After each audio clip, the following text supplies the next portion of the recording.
ലഹരിക്കും അക്രമത്തിനുമെതിരെ 24 നടത്തുന്ന SKN40 കേരള യാത്രയുടെ രണ്ടാം ഘട്ടത്തിന് ഞായറാഴ്ച തുടക്കമാകും. തൃശൂരിൽ രാവിലെ 7 മണിക്ക് തെക്കൻകാട് മൈതാനിയിൽ നിന്ന് മോർണിംഗ് ഷോയോടെയാണ് യാത്ര തുടങ്ങുന്നത്. വടക്കൻ കേരളത്തിലും ലഹരി വിരുദ്ധ സന്ദേശം എത്തിച്ച് യാത്ര ഈ മാസം 20-ന് കോഴിക്കോട് ബീച്ചിൽ ഉച്ചകഴിഞ്ഞ് 4 മണിക്ക് മഹാസമ്മേളനത്തോടെ സമാപിക്കും.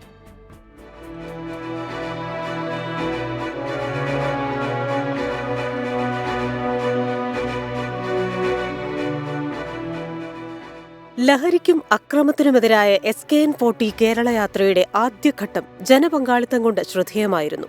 തിരുവനന്തപുരത്തു നിന്ന് ആരംഭിച്ച യാത്ര തൃശൂരിലെത്തിയപ്പോൾ ലഹരിക്കെതിരെ കേരളം ഒറ്റക്കെട്ടായി പോരിനിറങ്ങി. എന്റെ കേരളം എന്റെ അഭിമാനം എന്ന് നാടും നഗരവും ആർത്തു വിളിക്കുകയാണ്. വർദ്ധിത വീര്യത്തോടെ ആത്മാർത്ഥതയോടെ SKN ഞായറാഴ്ച മുതൽ വീണ്ടും കേരള യാത്ര തുടങ്ങും. ഞായറാഴ്ച രാവിലെ 7 മണിക്ക് തൃശൂർ തേക്കിൻകാട് മൈതാനിയിൽ നിന്നുള്ള പ്രത്യേക മോർണിംഗ് ഷോയോടെയാണ് രണ്ടാം ഘട്ടത്തിന് തുടക്കം കുറിക്കുന്നത്. ഈ മാസം 6-7 തീയതികളിൽ യാത്ര തൃശൂർ ജില്ലയിൽ പര്യടനം നടത്തും. 8-9 തീയതികളിൽ യാത്ര പാലക്കാടെത്തും. 10, 11, 12 തീയതികളിലാണ് മലപ്പുറം ജില്ലയിലെ പര്യടനം. 13-നും 14-നും വയനാട്ടിലും 15-നും 16-നും കോഴിക്കോട് ജില്ലയിലുമാണ് പര്യടനം. കണ്ണൂർ ജില്ലയിൽ 17, 18 തീയതികളിൽ യാത്രയെത്തും. ഈ മാസം 19-നാണ് കാസർഗോഡ് ജില്ലയിലെ പര്യടനം.